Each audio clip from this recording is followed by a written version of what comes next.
What if the perfect life was a perfect lie? Fiona Ashford had it all. A sprawling Manhattan penthouse overlooking Central Park. A closet bursting with runway couture and a billionaire husband, Merrick Holloway, who seemed to worship the very ground she walked on. She was living a fairy tale, the envy of New York's elite, complete with their first child on the way. But fairy tales are for children. The reality was late-night texts that were hastily deleted, the cloying scent of a strange perfume clinging to his suits, and a name whispered in his sleep. Serafina.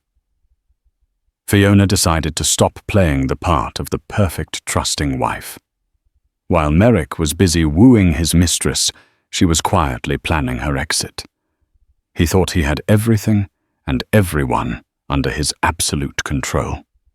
He was about to learn that a woman's silence is the most terrifying sound.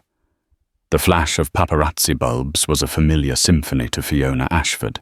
It was the percussive beat to the opera of her life, a life lived in the golden stratosphere of New York City's 1%. Tonight, the rhythm was particularly frantic. Merrick Holloway, her husband, had just donated a staggering 7 figures to the Metropolitan Museum's new conservation wing, and his arm, a bastion of strength and possession, was wrapped securely around her waist. She smiled, a practiced, gentle curve of her lips that didn't quite reach her eyes. She was 7 months pregnant, her body a vessel for the next Holloway heir, and the custom-made Dior gown, a cascade of shimmering midnight silk, was designed to celebrate, not conceal, the gentle swell of her belly. To the world, they were the ultimate power couple, Merrick, the charismatic, razor-sharp CEO of Holloway Enterprises, a tech empire he had inherited and tripled in value. And Fiona, his elegant, serene wife, a woman who seemed born to wear couture and host galas that graced the covers of Vogue. The world, however, did not see the cracks in the gilded cage. It didn't see the way Merrick's thumb stroked the back of her hand a little too rhythmically, a gesture of placation, not affection. It didn't hear the silence that stretched between them in the back of the Maybach on the way home. A void no longer filled with easy laughter, but with the unspoken. Fiona had come from nothing, or at least what this world considered nothing. A librarian from a quiet suburb in Ohio, she had met Merrick when he'd given a guest lecture at Columbia, where she was finishing her master's in art history. He had been captivated by her quiet intelligence, her unfeigned passion for the Impressionists, a stark contrast to the brittle, calculating women who typically vied for his attention. Their courtship had been a whirlwind of private jets, Michelin-starred restaurants, and a proposal on a yacht in the Amalfi Coast. She knew the whispers that had followed her, the gold digger, the lucky librarian. She had ignored them, cocooned in what she believed was genuine love. But the cocoon had begun to feel like a cage. The change had been subtle at first, a slow erosion. It started with the late nights at the office that became more frequent. Then came the hushed phone calls he would take on the terrace, the city lights glittering behind him like 1,000 unsympathetic eyes. He'd return his expression a mask of nonchalance and murmur, "Sorry, darling. A crisis in the Singapore office." Tonight, the crack widened into a chasm. Her name was Serafina Dubois. Merrick, ever the magnanimous benefactor, had insisted on a tour of the newly endowed wing. And there she was, standing beside the museum director, the curator of the exhibit Merrick's donation had funded. Serafina was everything, Fiona was not. Where Fiona was classic elegance, Serafina was a bolt of lightning. She wore a blood-red dress that clung to her impossibly lithe frame, a slash of defiant color in a sea of tasteful black and navy.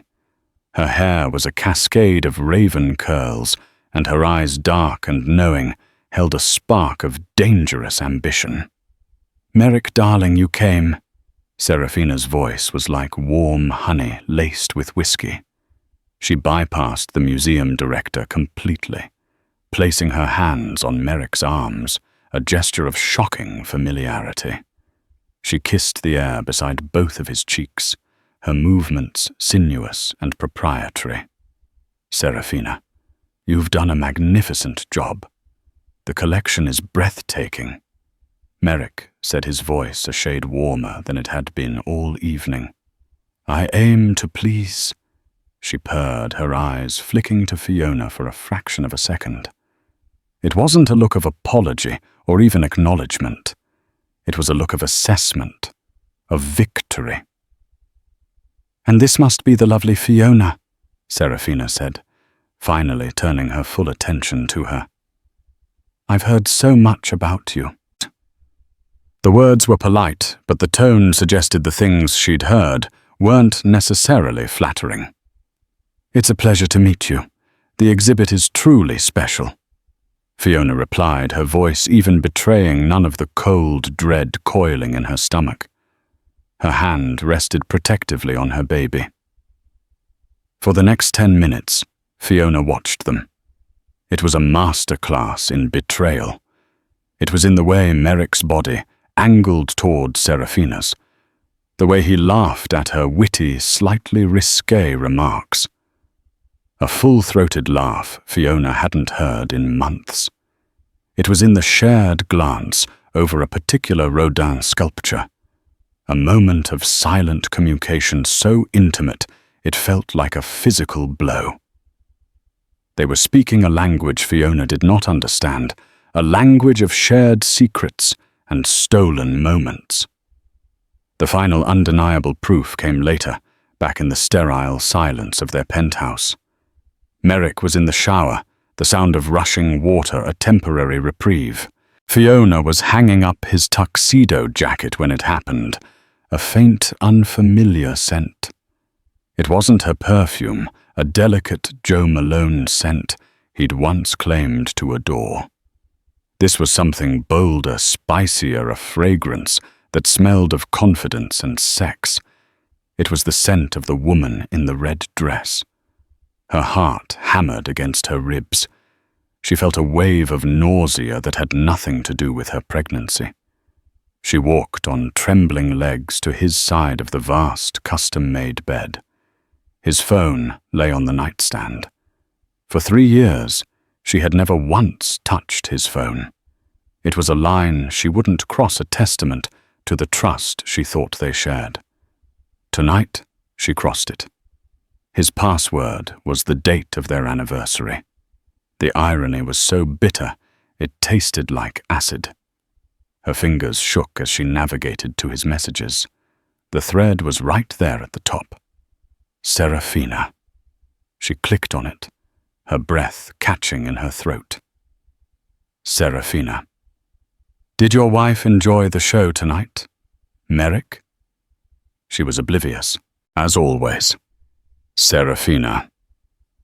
"Poor thing. You must be bored to tears. When can I see you? I need a proper thank you for the donation. Merrick Hampton's this weekend. My place. She thinks I'm going with the boys. Serafina. I'll wear the red dress. Or maybe nothing at all. Merrick. I vote for nothing at all." Counting the hours. The messages went on for months. Banter plans, explicit photographs Serafina had sent him. Pictures of her in lingerie, of her in his Hamptons beach house, of her wearing a diamond tennis bracelet Fiona now recognized as the one Merrick had claimed was a corporate gift for a client's wife. But the last message sent just an hour ago was the one that shattered the last vestiges of Fiona's hope. Serafina. She has no idea what you're really like, does she? The power you wield, the things you're capable of. I find it thrilling. Merrick. She only sees the man I want her to see. That's the key, my love. Control. It's all about control. Control. The word echoed in the silent room. He thought he was in control. He thought she was oblivious, a pretty pregnant doll in his carefully constructed dollhouse. A wave of fury, cold and clear, washed over Fiona, extinguishing the hurt. The old Fiona, the librarian from Ohio, would have confronted him armed with tears and accusations. She would have screamed and thrown things and demanded answers he would never give. But pregnancy had changed her. The quiet, constant presence of the life growing inside her had forged a new kind of strength, a primal protective instinct. This wasn't just about her anymore. It was about her child. She would not raise her baby in a house built on lies with a father who saw his wife as a pawn to be controlled. She placed the phone back on the nightstand, exactly as she had found it. She wiped the screen clean of her fingerprints. She walked back to her side of the bed and slipped under the cool, crisp sheets. The sound of the shower stopped. A few minutes later, Merrick emerged, a towel slung low on his hips, smelling of expensive soap that did not quite manage to mask the phantom scent of his mistress. He slid into bed beside her, the mattress dipping with his weight. He reached for her, his hand settling on her belly. He was kicking up a storm earlier. Merrick murmured, his voice thick with feigned paternal devotion. Big board meeting tomorrow. The merger is in its final stages. Then I have that boys' weekend to look forward to. A little R&R before the baby arrives and all hell breaks loose. Fiona did not flinch. She did not pull away. She leaned into his touch, a perfect imitation of the loving wife. You deserve a break, darling, she said, her voice smooth as silk. You work so hard for us. He kissed her forehead, completely assured of his own cleverness. I know, he said. It's all for you. You and the little one. As he rolled over and fell into the easy, contented sleep of a man who believed he had everything, Fiona lay awake, staring into the darkness. The tears she refused to shed burned behind her eyes. He was right about one thing. It was all about control. He had just made the fatal mistake of underestimating who was truly in charge. Her grief was already crystallizing into a plan, a strategy as cold and precise as the diamonds glittering in her jewelry box. He was planning a weekend with his mistress. She was planning a new life. And he would never see it coming. The next morning began like any other in the Holloway penthouse, a well-oiled machine of quiet luxury.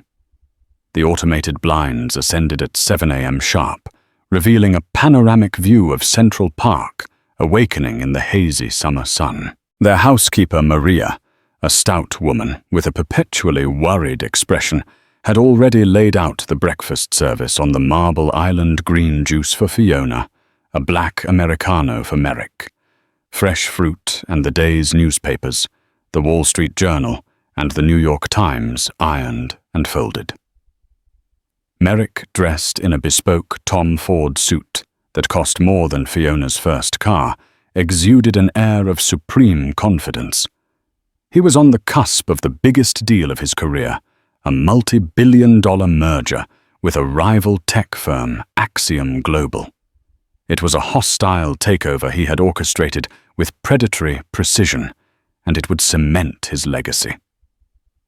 He skimmed the headlines, took a call from his chief financial officer, and issued a series of clipped, decisive commands. He was a king in his castle, the master of his universe. He saw Fiona radiant in a cream-colored cashmere maternity dress, and his face softened into the mask of the doting husband. "Morning, darling," he said, kissing her cheek. "Sleep well, like a baby." She lied, her smile as serene and placid as the surface of a lake beneath which monsters lurked. She had not slept at all. She had spent the night staring at the city lights, her mind a whirlwind of cold, hard calculation.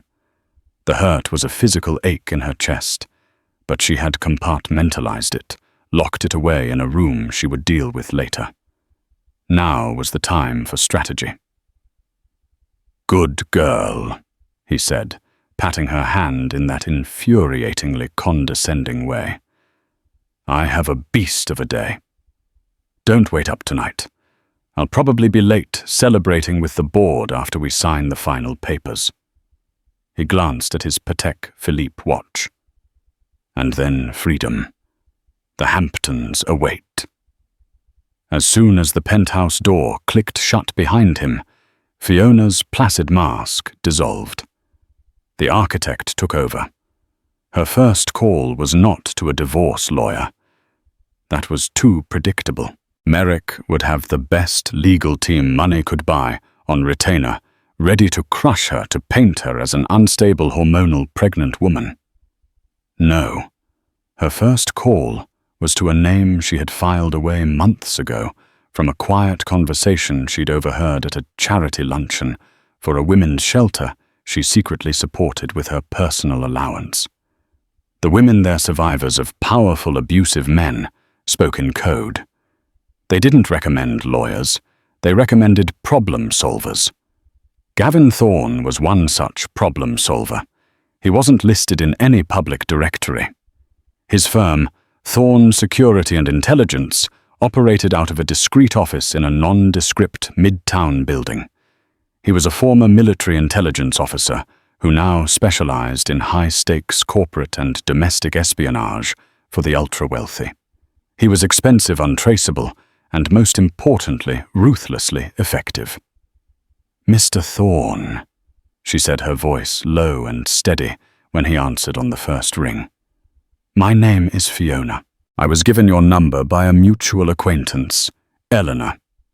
I have a situation that requires the utmost discretion." There was a pause. "I know Eleanor," he said, his voice a gravelly baritone that inspired confidence.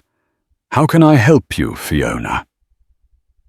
They met 2 hours later in a private suite at the Carlyle, a place so steeped in old money discretion that no one would look twice. Gavin Thorne was not what she expected. He was of average height with thinning grey hair and a slightly rumpled suit. He looked more like an accountant than a spy. But his eyes, a pale, intelligent blue, missed nothing. They scanned the room, noted the exits, and settled on her with an unnerving focus. Fiona didn't cry. She didn't rage. She laid out the facts with the cool detachment of a CEO briefing her board. She spoke of Merrick Serafina, the text messages, and the upcoming weekend in the Hamptons. She handed him a burner phone she had purchased for cash that morning.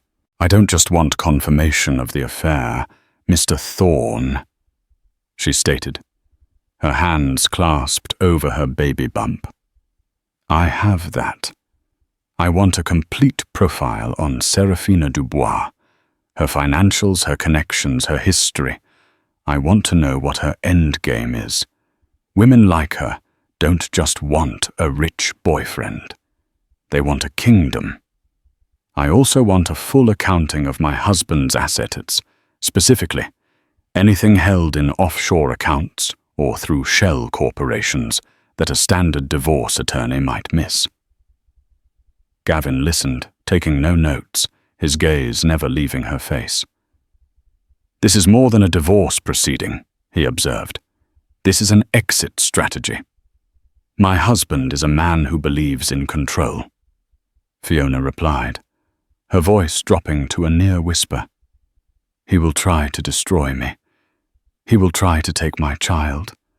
I need to ensure that when I leave, I have all the ammunition I need to protect myself and my baby.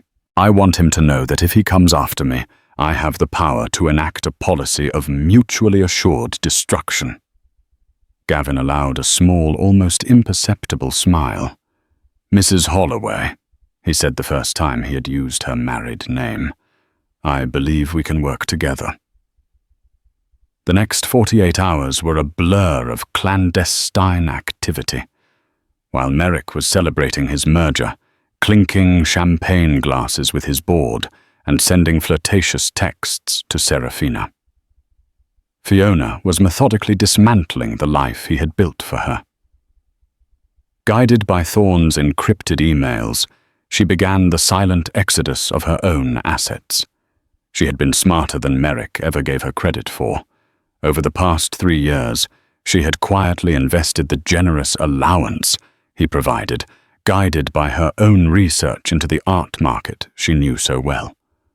She had purchased several pieces by emerging artists' paintings and sculptures that had since quadrupled in value. These were assets in her name, Fiona Reed, her maiden name that Merrick had dismissed as her little hobby. She arranged for the pieces to be discreetly moved from their climate-controlled storage unit to a secure anonymous facility in Delaware. She opened a new bank account in a small independent bank in another state, again under her maiden name. She liquidated the stocks Merrick had gifted her, a patronizing gesture he'd made at the start of their marriage, and had the funds wired to her new account. It wasn't his billions, but it was a substantial war chest. Enough for a new life. Enough to fight back if she needed to. On Friday morning, just as Merrick was preparing to leave for the Hamptons, Thorne delivered his initial findings. The report arrived via a secure download link. What she read made the affair seem like a triviality. Gavin Thorne hadn't just confirmed the affair. He'd uncovered a much deeper conspiracy. Serafina Dubois was not merely an ambitious art curator. Her father was a disgraced French financier who had a long-standing vendetta against the Holloway family, dating back to a deal with Merrick's father, Arthur Holloway, that had gone sour decades ago. Serafina wasn't just sleeping with Merrick for his money. She was seeking revenge. Thorne's surveillance revealed her true game. She had been carefully feeding information about the Axiom global merger to a third-party corporate raider. The information was subtle, but critical details about internal anxieties on the Axiom board, knowledge of a slight overvaluation in Holloway's patent portfolio. It was inside information designed to weaken Merrick's position, post-merger making Holloway Enterprises vulnerable to a hostile secondary takeover by this raider who was secretly backed by her father's network. Merrick's boys' weekend was not just a romantic tryst. It was Serafina's final opportunity to extract the last pieces of sensitive information she needed before the deal was fully settled the following week. Fiona felt a chill run down her spine that had nothing to do with her own betrayal. Merrick, in his arrogance and lust, had not just risked his marriage. He had jeopardized his entire family legacy. Serafina was not a mistress. She was a corporate assassin in a red dress. This changed everything. Fiona's plan for a quiet departure now had a new layer of complexity. She had in her possession information that could save Merrick's company. For a moment, she considered sending it to him anonymously. But why he had called her oblivious? He had plotted to control her. He deserved to face the consequences of his own monumental stupidity. Her resolve hardened. This information was not a lifeline for him. It was a life insurance policy for her. She created a digital file, a dead man's switch, containing Thorne's entire report on Serafina, the damning text messages, and a detailed summary of Merrick's hidden assets. She set up an encrypted email scheduled to be sent to Arthur Holloway, the entire Holloway Enterprises board, and the lead journalist at the Wall Street Journal in 30 days unless she manually postponed it. If Merrick tried to declare her mentally unfit, if he tried to launch a vicious custody battle, she had a button she could press that would not only expose his affair, but reveal him as a fool who had been duped by a vengeful mistress, nearly costing his family their empire. The final piece of her plan fell into place. Merrick came home early, buzzing with excitement. He packed a weekend bag, throwing in polo shirts and expensive loafers. He walked over to her, where she was ostensibly reading on a chaise lounge, the picture of domestic tranquility. He knelt before her, his hands cradling her belly. "Be good for your mother, little man," he cooed to her stomach. He looked up at her, his eyes shining with false sincerity. "I wish I didn't have to go. Mark is going through a tough time with his divorce. He needs his friends." The lie was so effortless, so smooth. Fiona had to admire the sheer audacity of it. She reached out and brushed a stray piece of hair from his forehead. "Of course, darling," she said, her voice a perfect blend of sympathy and love. "Go. Have fun. We'll be right here waiting for you when you get back." He gave her a long, deep kiss. It felt like being kissed by a corpse. As he walked out the door, weekend bag slung over his shoulder, a triumphant smile on his face, Fiona did not watch him go. She closed her eyes, took a deep breath, and began her own final preparations. The architect had designed the escape. Now it was time for the vanishing act. The moment the solid oak door of the penthouse clicked shut, a profound and unnerving silence descended. For 3 years, this space had been filled with the sound and presence of Merrick. His booming voice on the phone, the clink of ice in his whiskey glass, the sheer gravitational pull of his ego. Now there was only a void. And in that void, Fiona moved with the silent, purposeful grace of a shadow. Her plan was a masterpiece of minimalism. Merrick would expect a dramatic, messy exit. He would expect rage tears, a trail of angry voicemails and texts. He would expect her to run to her mother in Ohio, or to the handful of society friends she had. He would look for her in all the predictable places, using his power and money like a blunt instrument. Fiona would be in none of them.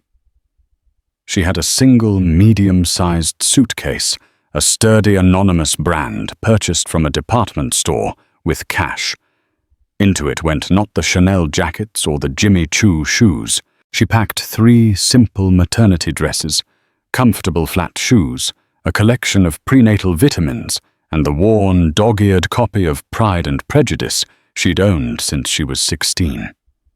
She packed the ultrasound photos, tracing the grainy image of her unborn child with a gentle finger. Lastly, she took a small velvet pouch containing the simple gold locket her grandmother had left her, and a faded photograph of her parents on their wedding day, reminders of a life before the gilded cage.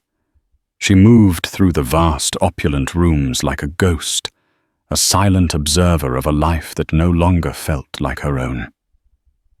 The walk-in closet, a space the size of her old apartment, was a mausoleum of couture. She ran her hand over a rack of gowns, each one representing a memory now tainted by deceit. The silver dress from the opera gala, where he'd held her hand and whispered, "You're the most beautiful woman I've ever seen," while already sleeping with Serafina. The blush pink dress from their anniversary dinner, a night he had cut short for an urgent work call. She felt a pang, not of loss for the dresses, but of pity for the woman who had worn them, so eager to believe the fantasy. She left it all. The clothes, the shoes, the bags. She walked into her jewelry room, the walls lined with black velvet, the safe behind a mirror, holding millions in diamonds, emeralds, and sapphires. Gifts from Merrick. Shackles she now realized, not tokens of love. She touched nothing. Her final act was the most symbolic. She walked to Merrick's side of the bed, the place where he slept, the sound sleep of the morally bankrupt.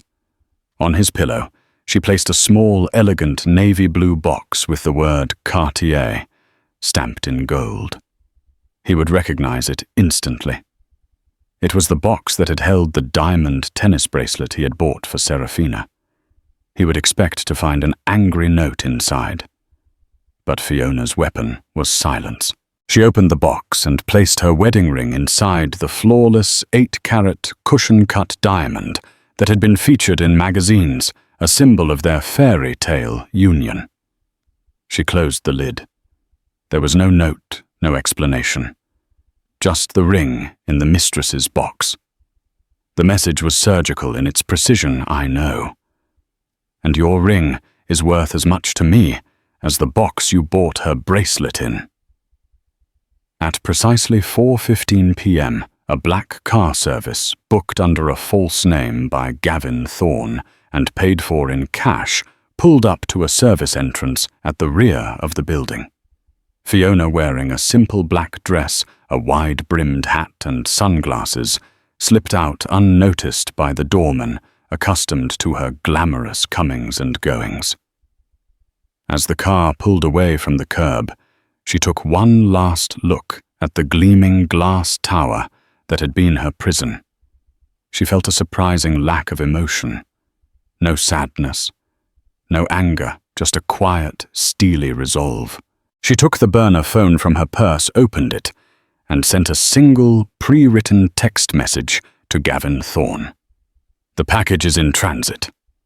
Then she powered down the phone, removed the SIM card, snapped it in half, and dropped the pieces into a public trash can as the car paused at a red light. She was a ghost.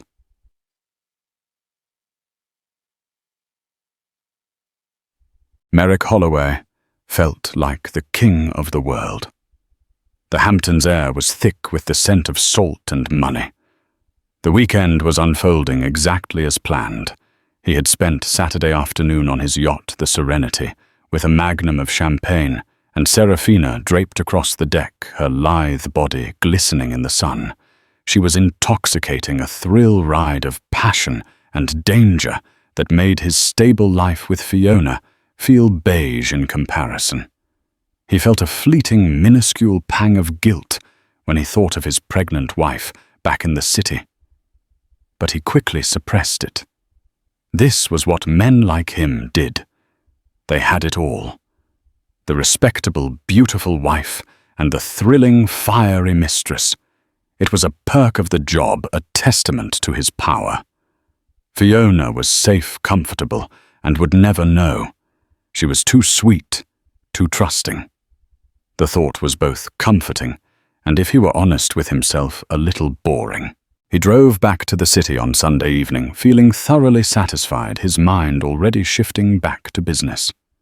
He would walk in, kiss his dutiful wife, listen to her talk about her day, and the two halves of his life would remain perfectly separately managed.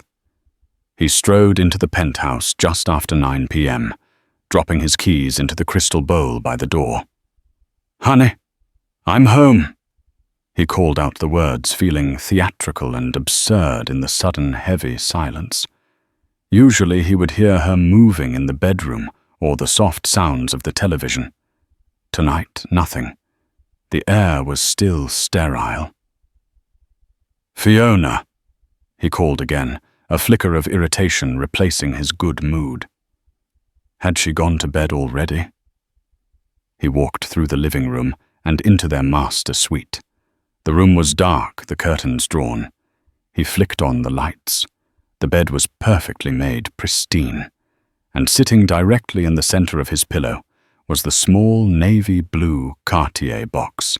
A cold fist of dread clenched in his stomach. She knows. His mind raced. How had he been careless? Had Serafina done something? He snatched the box, his fingers fumbling with the lid. He expected to see the bracelet, to find a note, a furious, tear-stained diatribe. But the box was empty except for her wedding ring. The sight of it lying there, cold and alone, was more terrifying than any note. It was a statement of utter finality.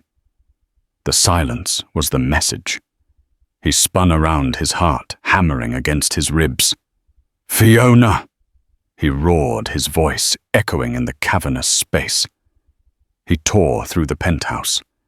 He checked the nursery, its soft yellows and whites, now feeling mocking and funereal.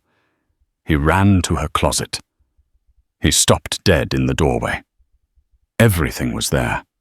The rows of designer dresses, the wall of shoes, the purses arranged on shelves like museum pieces.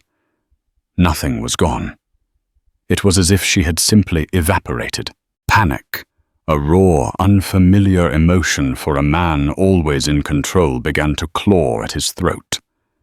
He pulled out his phone, his hands shaking so badly he could barely dial her number. Straight to voicemail. "Fiona, call me. Now. This isn't funny." He called again. And again. Voicemail. He called her mother in Ohio. The woman's hesitant, frightened voice grated on his nerves. No, she hadn't heard from Fiona. Was everything all right, Merrick? He hung up abruptly. He called the few friends she had, society wives who exchanged pleasantries with her at luncheons. They hadn't seen or heard from her. Their voices were laced with a delicious, barely concealed curiosity. The gossip network would be on fire by morning.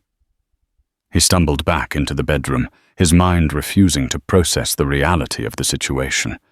She couldn't have just left. Where would she go? She had no money of her own. Not really. No resources. He controlled everything. Hadn't he?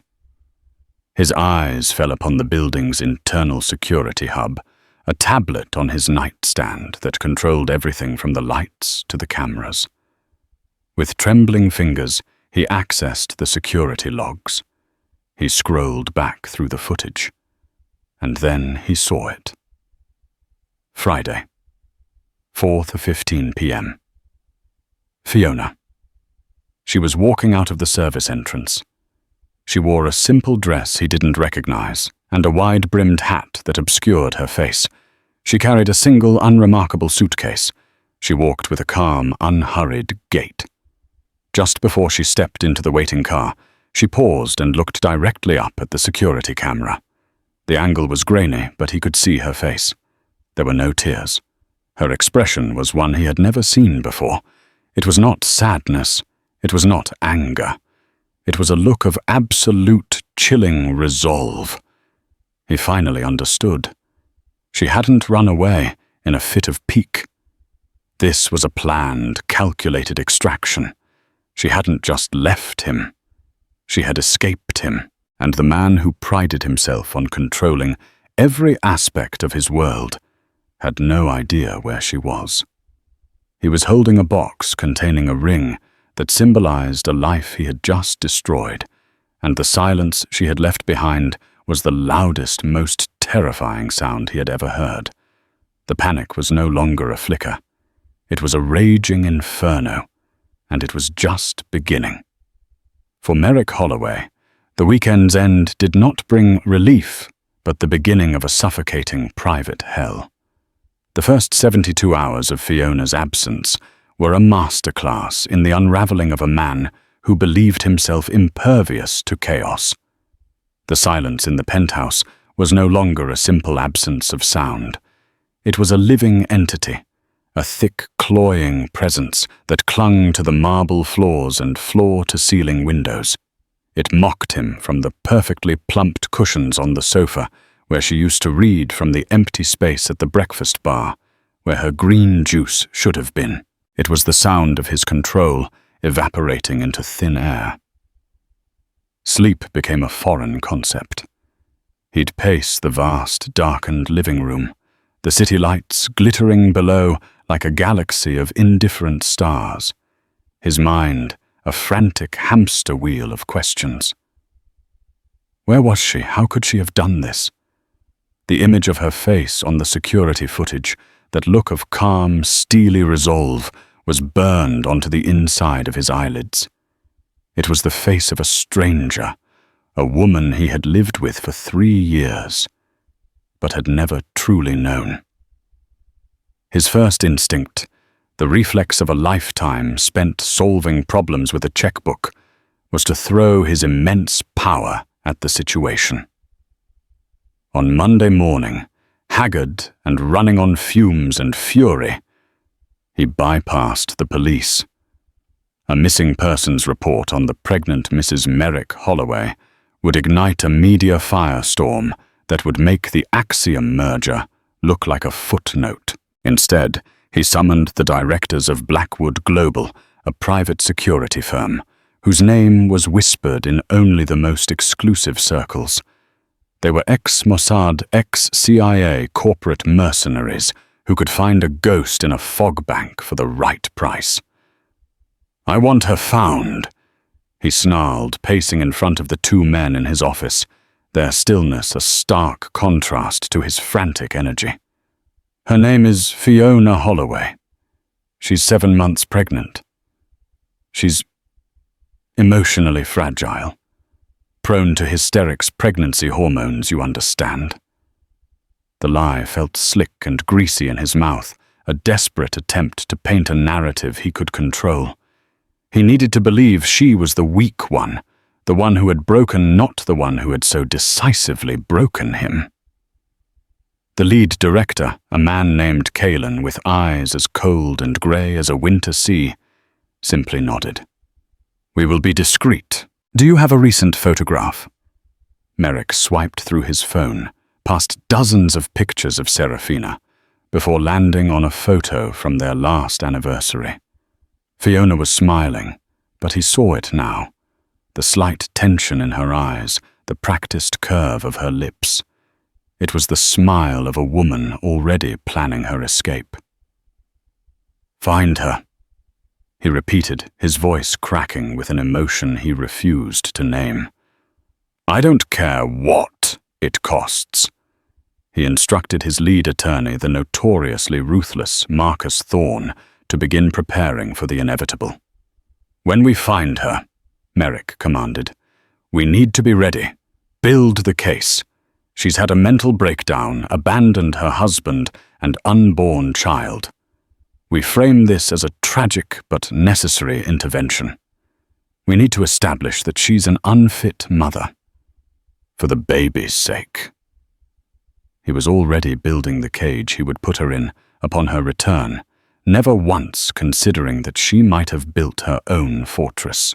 The reports from Blackwood Global were a maddening exercise in futility. "The trail is cold, Mr. Holloway," Kalen reported back every 12 hours, his voice devoid of emotion. The car service was booked through a shell corporation that dissolved an hour after pickup. The driver was a one-time hire paid in cash, his memory of the client conveniently vague. The burner phone she used to make the initial contact was purchased at a bodega in Queens and never activated again. She has left no digital footprint, no credit card pings, no ATM withdrawals, no flight manifests. It's as if she ceased to exist at 4:16 p.m. last Friday. Whoever orchestrated this was a professional of the highest caliber. Merrick's frustration mounted with each report. Merrick Holloway, a man who could track global supply chains and stock market fluctuations in real time, was being bested. His power, his money, it was all useless against Fiona's silence. He was a king who had woken up to find his kingdom, his queen, and his heir had simply vanished, leaving him alone in his empty castle. His unraveling state did not go unnoticed at Holloway Enterprises. He stalked the halls of his office, his usual crisp authority replaced by a raw, feral anxiety. He snapped at his assistant for bringing him the wrong kind of water, was incoherent and dismissive in a board meeting about the final stages of the Axiom integration, and stared at his phone for hours, willing it to ring. In a moment of pure desperation, he made his second critical error. He called Serafina. He needed an anchor, an ally, someone to validate his outrage. "She's gone, Seri," he said, the words tumbling out in a ragged rush. "She found out about us," She packed a bag and just disappeared. He expected a gasp of shock, a murmur of sympathy. He expected her to soothe his frayed nerves with promises of their future together, now unencumbered. Instead, her response was chillingly practical. "Merrick, for God's sake, lower your voice. You sound hysterical," she said, her tone sharp, laced with irritation. So the timid little mouse finally grew a spine. "This is a gift, don't you see? It simplifies things. Now we can be together properly without all the sneaking around." The word gift landed like a physical blow. "A gift," he repeated, incredulous. "Serafina, my pregnant wife, is missing. I have no idea where she is or if she's safe." A sigh of exasperation crackled down the line. "Oh, don't be so dramatic. She's a grown woman. She's probably crying on her mother's sofa in Ohio. They always run to Mommy. She'll burn through her little bit of pocket money and come crawling back in a week. They always do." Her callousness was breathtaking. She spoke of Fiona as if she were a minor inconvenience, a household pest that had been temporarily removed. Then her voice shifted, becoming focused conspiratorial. "Now listen to me. I need you to get your head on straight. This is no time to fall apart. Did you get that final data point on the Axiom server integration? My contact is getting impatient. We need it by tomorrow to finalize the play." The whiplash of the conversation from his personal crisis to their corporate espionage knocked the air from his lungs. He stared at the phone in his hand, a sickening cold clarity cutting through the fog of his panic. He saw her, truly saw her for the first time, not as the passionate, intoxicating lover, but as a predator. Her affection had been a performance, her passion a tool. He was a mark, a means to an end.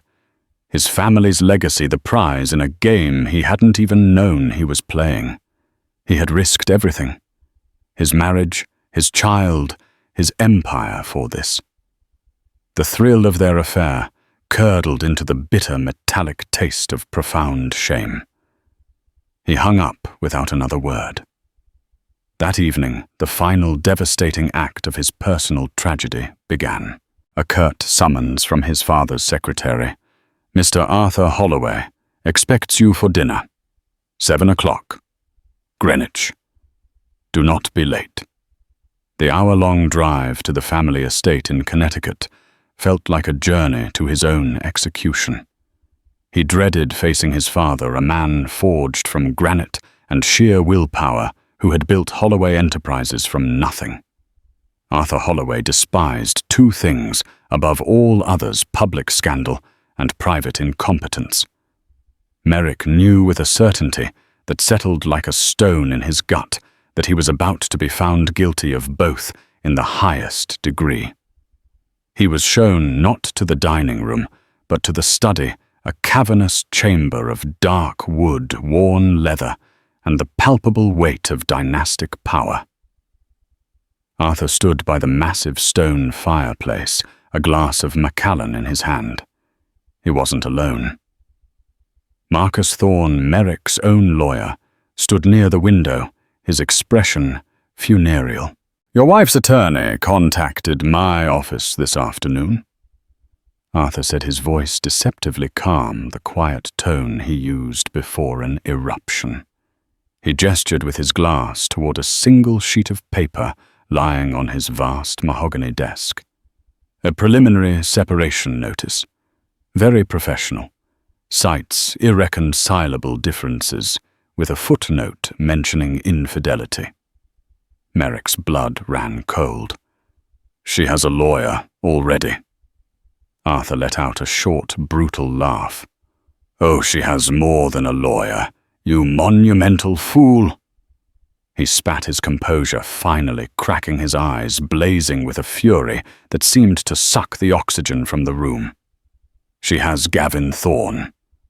The name meant nothing to Merrick, but the way his father said it, the way Marcus visibly flinched, told him everything. Marcus Thorne cleared his throat, stepping forward. "Merrick," he said, his voice grim. "Gavin Thorne isn't a divorce attorney in the traditional sense. He's a specialist, a phantom. He handles sensitive, high-stakes situations for clients who need leverage, not just a settlement. He builds arsenals. If your wife has hired Gavin Thorne, it means she is not just filing for divorce. It means she's preparing for total war." Then came the death blow. Arthur picked up another thicker report from his desk and slapped it down. "And while you were off playing James Bond with your paramour, our new acquisition Axiom Global received a hostile takeover bid this afternoon. The offer came from a newly formed shell corporation backed by a consortium of French investors." Arthur paused, letting the words hang in the air before he delivered the killing strike. His eyes chips of blue ice bored into Merrick. "The bid is surgically precise. It uses proprietary data about our merger's financial vulnerabilities, weaknesses in our patent portfolio. Data that could only have come from the highest levels of Holloway Enterprises. The man heading the advisory board of this new shell company is a recently rehabilitated financier. A man with a long and bitter history with our family. His name is Jean-Luc Dubois." The name hit Merrick with the force of a physical punch. Serafina Dubois. It all crashed down on him at once, a tidal wave of realization. The affair, the stolen data, the vengeful father, the disappearing wife. It was all one intricate, beautifully executed conspiracy. He hadn't just been having a fling. He had been the primary tool in the attempted destruction of his own company. "You risked this company." Arthur seethed his voice, a low, trembling roar that vibrated through the room. "You risked the legacy I spent 50 years building, the legacy I was to leave to your child, for a common trollop with a family vendetta. You let her play you for an absolute fool, and in your breathtaking arrogance, you lost the only person in your life who was ever truly on your side." Shame, hot and absolute, flooded every cell of Merrick's body. He stumbled back, sinking into a leather chair that felt as cold as a tomb. He thought of Fiona, her quiet strength, her unwavering loyalty. The way she had looked at him with a deep, unconditional love he had accepted as his due and never bothered to return. He thought of her oblivious nature and finally understood it for what it was, not weakness but a profound, calculating patience. She had watched him, she had understood him completely, and then, with the precision of a master surgeon, she had excised him from her life. Hundreds of miles away, where the pines of the Siuslaw National Forest met the rugged Oregon coastline. Fiona Reed. She was. Fiona Reed now pulled a soft woolen blanket over her legs. She sat on the porch of a charming, secluded rental cottage, a cup of chamomile tea warming her hands. The air was crisp and clean, smelling of salt and damp earth. Here the only sounds were the crash of Pacific waves against the shore and the cry of gulls overhead. She was not hiding. She was healing. She was taking long, solitary walks on the wind-swept beach, the sand cool beneath her feet. She was reading novels she hadn't had time for in years, talking to the active, growing baby inside her, and rediscovering the quiet, thoughtful woman she had been before Merrick Holloway. Gavin Thorne had arranged everything with silent efficiency. A local security team kept a discreet, invisible watch. She was for the first time in years completely safe. She knew Merrick would be in a state of chaotic panic. She knew his world would be imploding. She felt no satisfaction, no schadenfreude. She only felt a profound and surprising sense of peace. She had not left to punish him, but to save herself. His reckoning was simply the inevitable collateral damage of his own choices. Merrick finally returned to the penthouse in the early hours of the morning. The opulent space, once a symbol of his success, now felt like a vast, echoing mausoleum for his failures. As he walked past her side of the bed, his eyes caught something he had overlooked in his frantic searches. Lying on the nightstand, placed with deliberate care, was a single folded ultrasound picture. He picked it up, his hand, which had signed billion-dollar deals, without a tremor now shaking uncontrollably. He stared at the grainy black-and-white profile of his unborn child. This was what was real. This was the life he had so carelessly gambled away. This was what he had lost. Not just a wife, not just a company's security, but a family. His family. His phone buzzed on the nightstand, the sound unnaturally loud in the crushing silence. He flinched, his heart seizing. He looked at the screen. An email from an encrypted, untraceable address had just arrived. The sender was anonymous. The subject line contained a single, terrifying word, terms. His thumb hovered over the notification before he finally opened it. There was no greeting, no prose, just a link to a secure, password-protected document. He clicked it. It was Thorne's complete, unredacted report. Every damning text message between him and Serafina. A detailed timeline of Serafina's corporate espionage, linking her directly to Jean-Luc Dubois. A full accounting of Merrick's hidden offshore assets he thought were invisible. And at the very bottom, a short, unsigned message, its tone as cold and hard as a diamond. You will cease all attempts to find me. You will drop any and all future custody claims. A financial settlement proposal will be delivered to your attorney within the week. It will be non-negotiable. If you refuse these terms, if you attempt any form of retaliation, or if your investigators get any closer, the full contents of this file will be immediately delivered to your father, the entire Holloway Enterprises Board of Directors, and the Wall Street Journal. Your choice. You always wanted control. Here it is. The last vestiges of his panic and rage evaporated, replaced by a hollow, soul-crushing despair. There was no countermove, no legal loophole, no threat he could make. He had been outmaneuvered, outsmarted, and utterly defeated. The quiet, pregnant wife he had dismissed, betrayed, and underestimated had checkmated him from 1,000 miles away, protecting herself and their child with an armor of his own secrets. He sank to the floor, the glossy ultrasound picture clutched in his hand, the image of a future he had willfully and arrogantly destroyed. And for the first time since he was a small boy who had fallen and broken his arm, Merrick Holloway wept. The sounds of his sobs, swallowed by the vast, silent, and empty empire he had built. Merrick's world has shattered, his desperate search for Fiona just beginning. Will he find her? And if he does, can he ever earn back her trust? The saga of Merrick, Fiona, and Serafina is far from over.